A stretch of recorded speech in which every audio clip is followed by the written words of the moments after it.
உலகெங்கும் வாழும் ராஜ் தொலைக்காட்சி அன்பர்களே, என் நெஞ்சம் நிறைந்த நேயர்களே, உங்கள் அத்துணை பேருக்கும் உங்கள் ஆத்மார்த்த ஜோதிடர் நங்கநல்லூர் டாக்டர் பஞ்சநாதனின் இனிய காலை வணக்கங்கள். எல்லாரும் நல்லா இருக்கீங்களா? இந்த நாள் உங்கள் எல்லாருக்கும் நல்ல செய்திகளை கொண்டு வந்து தரும் மகிழ்ச்சியான நாளாக உங்களுக்கும் உங்கள் குடும்பத்துக்கும் அமையப் போகிறது. நமது இன்றைய ராசி பலன்கள் நிகழ்ச்சியில் இன்னைக்கு நம்ம ஜூன் மாதம் 4ஆம் தேதி 2026ஆம் ஆண்டு பலன்கள் பார்க்க போகிறோம். தமிழ் வருடத்தில் இது பராபவ ஆண்டு வைகாசி மாதம் 21ஆம் நாள் வியாழக்கிழமை. இன்றைக்கு சந்திர பகவான் உத்திராடம் நட்சத்திரத்தில் நமக்கு அனுக்கிரகம் பண்ண போகிறார். இந்த நாள் எவ்வளவு விசேஷமான நாள் தெரியுமா? இன்னைக்கு சங்கடகர சதுர்த்தி. மேஷராசி என்பர்களே, பூர்வ புண்ணிய ஸ்தானத்தில் கேது பகவான் இருக்கார், சந்திர பகவான் பாக்கிய ஸ்தானத்தில் இருக்கார். இன்னைக்கு சங்கடகர சதுர்த்தி பூஜையில் கலந்துக்கணும். நம்ம வாழ்க்கையில் என்ன சங்கடம் இருந்தாலும் அது விலகணுமா இல்லையா? நமக்கு விலகணும்னா என்ன பண்ணணும்? தெய்வத்தை தரிசனம் பண்ணணும். கோவில்கள் என்று நம்முடைய முன்னோர்கள் ஏன் அமைத்தார்கள்? கோவிலுக்கு போனால் அங்கே சக்தி ஒருங்கு விட்டு, தெய்வத்துடைய சாநித்தியம் அங்கே இருக்கு. அங்கே இருக்கக்கூடிய இந்த பாசிட்டிவ் ஆரா இருக்கு பாருங்க, அந்த பாசிட்டிவ் வைப்ரேஷன் இருக்கு பாருங்க. அங்கே போய் உட்கார்ந்தாலும் நம்முடைய துன்பங்களை போக்கும். நம்மள்ட்ட இருக்கக்கூடிய நெகட்டிவ் தன்மைகள், நம்மள்ட்ட இருக்கக்கூடிய வாழ்க்கை கஷ்டங்கள் விலகும். அதுக்காகத்தான் கோவில்கள் அமைச்சார். கோவிலில் போய் வழிபாடு பண்ணினேன் சார் ஒரு தடவை, என் பிரச்சனைகள் நீங்களேங்கிற பல பேர். அவ்வளவு பாவத்தை பண்ணியிருக்கோம். ஒரு தடவை போய் நமஸ்காரம் பண்ணால் சரியாக மாட்டேங்கிறது. திரும்ப திரும்ப போகணும், ஒரு மண்டலம் போகணும். 48 நாள் போகிறேன், 90 நாள் கோவிலுக்கு போகிறேன்னு போய் நமஸ்காரம் பண்ணி பாருங்க, பிரச்சனைகள் விலகும். 48 நாள் தீபம் போடுங்க, காரியங்கள் நல்லா நடக்கும். இதனால் மேஷராசிக்காரர்களுக்கு வெளிநாட்டு வாய்ப்புகள் பலருக்கு அமையும். நல்ல படிப்புல முன்னேற்றம் இருக்கும். மனமகிழ்ச்சியான ஒரு நாள். ரிஷபராசி என்பர்கள், ரிஷபராசிக்காரர்களுக்கு இந்த நாளுடைய மாலை பொழுதிலிருந்து நன்மையான நிறைய தகவல்கள் வரப்போறது. ரிஷபராசிக்காரர்களுக்கு இப்போ சூரிய பகவான் நம்ம ராசியிலேயே இருக்க. ராசியில சூரிய பகவான் இருக்கும்போது அரசு வழி காரியங்கள் அனுகூலமா முடியும். கொஞ்சம் வலிமை குறைஞ்ச மாதிரி இன்னைக்கு இருக்கும். ஆனாலும் நீங்கள் செய்யக்கூடிய செயல்கள் எதிர்காலத்தில் நல்ல பேர் வாங்கி கொடுக்கும்.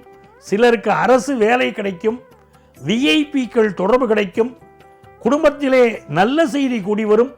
பகல் பொழுதுல பயணங்களை அவாய்ட் பண்றது நல்லது. இந்த நாள் ஒரு நல்ல நாள். மிதுன ராசி என்பர்கள், மிதுன ராசிக்காரர்களுக்கு இன்னைக்கு காலை பொழுது அதி அற்புதமான நல்ல பொழுதாக உங்களுக்கு அமைகிறது. நிறைய பேருக்கு ஃபாரின் ஆப்பர்ச்சுனிட்டி கூடும். சார் நல்லா படிச்சிருக்கேன் சார், எனக்கு வெளிநாட்டில் வேலை கிடைக்குமா அப்படின்னு கேட்பா. சில பேர் கிடைக்கும். எல்லாமே இருக்கு சார், சம்பாதிப்பில் குறைவில்லை. கல்யாணம் கூடி வரலையேம்பா, இன்னைக்கு கல்யாண செய்தி வரும். அதே நேரத்தில் அரசு அதிகாரிகள், அதே போல அரசியல்வாதிகள் இவாளெல்லாம் பகச்சுன்றப்படாது. இந்த நாள் கொஞ்சம் மனோ தைரியம் குறைவாக இருக்கிற மாதிரி இருக்கும். ஆனாலும் எல்லா காரியங்களிலும் நீங்கள் வெற்றி பெற முடியும். நல்ல நண்பர்கள் கிடைப்பார்கள். பிசினஸுக்கு நல்ல பார்ட்னர் கிடைப்பார். இந்த காது மூக்கு தொண்டை சம்பந்தமான பிரச்சனை சிலருக்கு இருக்கும். உடல் நலத்தை பார்த்து கொண்டால் இது மிக நல்ல நாள். கடகராசி என்பர்களே, ரொம்ப சந்தோஷமா லைஃபை என்ஜாய் பண்ணணும் இப்போ தோணும். ஆனால் வேலை பரபரப்பு இருந்துட்டே இருக்கும். 6ஆம் இடத்துல சந்திரன் இருக்கார், 11ஆம் இடத்துல சூரிய பகவான் இருக்கார். நிறைய பேருக்கு அரசு வேலை கிடைக்கக்கூடிய யோகம் உண்டு. அதே போல தனியார் துறையில் உயர் பதவிகள் பலருக்கு கிடைக்கும். அரசியல்வாதிகளுக்கு சில நெருக்கடிகள் இருக்கும். சில பேர் தலைமைக்கு நெருக்கமாக ஆவார்கள். பினான்சியலா இன்வெஸ்ட்மெண்ட்ஸ் கூடும். இது ஒரு நல்ல நாள். சிம்மராசி அன்பர்களே, சிம்மராசிக்காரர்களுக்கு ராசிநாதனே சூரியன் தானே. அந்த சூரியனுடைய சாரத்தில் இன்னைக்கு சந்திர பகவான் போயின்னு இருக்கார். அது ஒரு ராசியில கேது பகவான் இருக்கார். பிள்ளையார் வழிபாட்டை மறக்கப்படாது. பிள்ளையார் வழிபாடு அவ்வளவு அற்புதங்கள் தரும். நம்ம வாழ்க்கையில எந்த ஒரு சங்கடம் இருந்தாலும் சங்கடம் விலகுவதற்கு நம்ம முன்னோர்கள் கண்டுபிடித்த அதி அற்புதமான ஒரு நாள் தான் சங்கடகர சதுர்த்தி. நீங்க நட்சத்திரங்கள் அடிப்படையில் பார்த்தீங்கன்னா திருவோண விரதம் அப்படின்பா, கிருத்திகை விரதம் அப்படின்னு சொல்லுவார். அதே மாதிரி திதிகள் அடிப்படையில் பார்த்தீங்கன்னா சில திதிகளுக்கு மிகுந்த முக்கியத்துவம் கொடுப்பார். நம்ம முன்னோர்கள் தான் நாட்களை கண்டுபிடிச்சு வச்சிருக்காங்க. அப்படித்தான் சங்கடகர சதுர்த்தி இன்னைக்கு. இந்த நாளில் வாழ்க்கையுடைய சங்கடங்கள் விலகும். குறிப்பாக சிம்மராசிக்காரர்கள் இன்றைக்கு விரதம் இருந்து விநாயக பெருமானுக்கு மாலையிலே நடக்கக்கூடிய அபிஷேக ஆராதனைகளில் கலந்துண்டா வேலையில் இருக்கிற பிரச்சனை, மனசில் இருக்கிற குழப்பம், குடும்பத்தில் இருக்கிற சிக்கல் எல்லாமே நிவர்த்தியாகும். இது ஒரு நல்ல நாளாக உங்களுக்கு அமையும். நிறைய பேருக்கு அரசு வேலை கிடைக்கக்கூடிய யோகம் உண்டு. வியாபாரத்தில் நல்ல லாபம் இருக்கும். கன்னிராசி என்பர்களே, கன்னிராசிக்காரர்களுக்கு மிக மிக நன்மைகளை தரக்கூடிய நல்ல நாளாக இந்த நாள் அமைகிறது. ராசிக்கு 12ஆம் இடத்திற்கு அதிபதியாக இருக்கக்கூடிய சூரிய பகவான் பாக்கியஸ்தானத்தில் அமர்ந்திருப்பது ஒரு யோகம். திடீரென்று வேலை மாற்றம் அமையும். சிலருக்கு வெளிநாட்டு வேலை வாய்ப்பு அமையும். தாங்கள் சார்ந்த துறைகளிலே நம்பர் 1ஆக வரக்கூடிய யோகம், தலைமை பொறுப்புக்கு வரக்கூடிய யோகம் பலருக்கு உண்டு. ஃபாரின் ஆப்பர்ச்சுனிட்டி கூடி வருது. நிர்வாகவியல் படிப்பு படிக்கக்கூடியவர்களுக்கெல்லாம் பெரிய முன்னேற்றம் இருக்கும். காமர்ஸ் மாணவர்கள், கம்ப்யூட்டர் சயின்ஸ் படிக்கக்கூடியவர்களுக்கு வளர்ச்சி இருக்கும். 6ஆம் இடத்தில் இருக்கக்கூடிய ராகு பகவான் ஆர்டிஃபிஷியல் இன்டெலிஜென்ஸ் படித்தால் பெரிய உயர்வுகளை இப்போ கொடுப்பார். பிஸ்னஸ்லையும் நல்ல வளர்ச்சி இருக்கும். துலாம் ராசி அன்பர்களே, நினைச்ச காரியமெல்லாம் வெற்றி அடையும். ரொம்ப மகிழ்ச்சி. இன்னைக்கு 3ஆம் இடத்துல சந்திர பகவான் இருக்கார் பாருங்க. ஒரு வேலை சம்பந்தமான இன்டர்வியூ இன்னைக்கு சில பேர் அட்டன் பண்ணுவேள். கிடைக்கும் வேலை சம்பந்தமான பயணங்கள் மிகச்சிறப்பாக அமையும். வளையல் வாங்கிக்கிறது, கழுத்து நகை வாங்கிறது, அதெல்லாம் இப்போ உண்டு.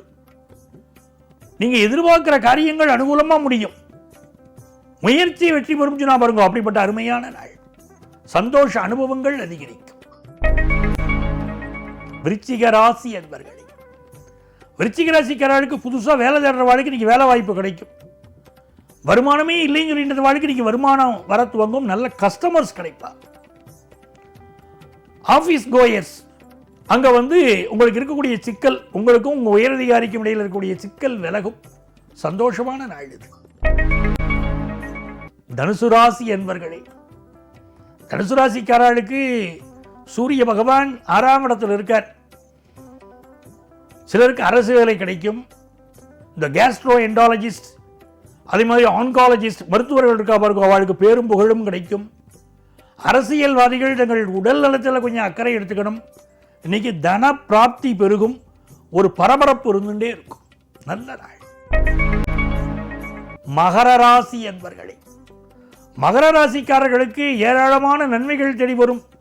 ஒரு மகிழ்ச்சியான பொழுதாக இந்த நாள் பொழுது அமைகிறது. இந்த நாளிலே நல்ல நண்பர்கள் கிடைப்பார்கள். நல்ல பணப்புழக்கம் அதிகரிக்கும். பலரும் வியந்து பார்க்கக்கூடிய வாழ்க்கையுடைய வெற்றிகள் உங்களை தேடி வரும். நேற்றுக்கு அப்படி இருந்தாரே, இன்னைக்கு ரொம்ப நல்லா இருக்காரு அப்படின்னு பல பேர் நினைச்சுப்பா. நல்ல வேலை கிடைச்சிருத்து, நல்ல பிஸ்னஸில் டெவலப் ஆகிட்டார், நல்லா படிக்கிறார் அப்படின்லாம் பல பேர் உங்கள் தரத்திற்கு ஏற்றாற் போல உங்களை புகழக்கூடிய அமைப்புகள் இப்பொழுது உண்டு. இது இடமாற்றம் தரக்கூடிய ஒரு நாள். மிக மிக மகிழ்ச்சியான ஒரு நாள். கும்பராசி என்பர்களே, கும்பராசிக்காரர்களுக்கு வேலை மாற்றம் பலருக்கு கிடைக்கும். ஆஃபீஸில் ப்ரொமோஷன் கிடைக்கும். சார் கடன் கிடைக்குமா சார்? பிஸ்னஸை டெவலப் பண்ணுறதுக்குன்னா நல்ல கடன் உதவி கிடைக்கும். அதே நேரத்தில் கொஞ்சம் நாவடக்கம் இருந்தால் போதும், மிகப்பெரிய தீமைகளெல்லாம் தடுக்கப்படும். யாகாவாராயினும் நாகாக்கன்னு சொல்லியிருக்கார் வள்ளுவர். அந்த நாவடக்கம் இருந்தாலே போதும். தன லாபம் வேணும். நல்லா இருக்குமா? நல்லா இருக்கும். குடும்ப வாழ்க்கை சந்தோஷமா இருக்கும். மீனராசி என்பர்கள், மீனராசிக்காரர்கள் புதுசாக தொழில் துவங்கலாம்னு நினைப்பா. இன்னைக்கு அந்த யோகம் உண்டு. குரு பகவானுடைய அருளும் இருப்பதனால் பொருளாதாரத்தில் நல்ல லாபம் இருக்கும். பெண்களுக்கு பொருளாதார சுதந்திரம் கிடைக்கும். தொழில் முனைவோர்கள் ஏற்றம் பெறுவார்கள். உங்களுடைய நீண்ட நாள் கனவுகள் நிறைவேறும். இந்த நாளில் புதிய வீடு மனை வாங்கக்கூடிய யோகமும் பலருக்கு உண்டு. ஆகவே இது மிக நல்ல நாள். அன்பர்களே, நாளைய பதிவில் மீண்டும் உங்களை சந்திக்கிறேன். உங்கள் ஆத்மார்த்த ஜோதிடர் நங்கநல்லூர் டாக்டர் பஞ்சநாதன்.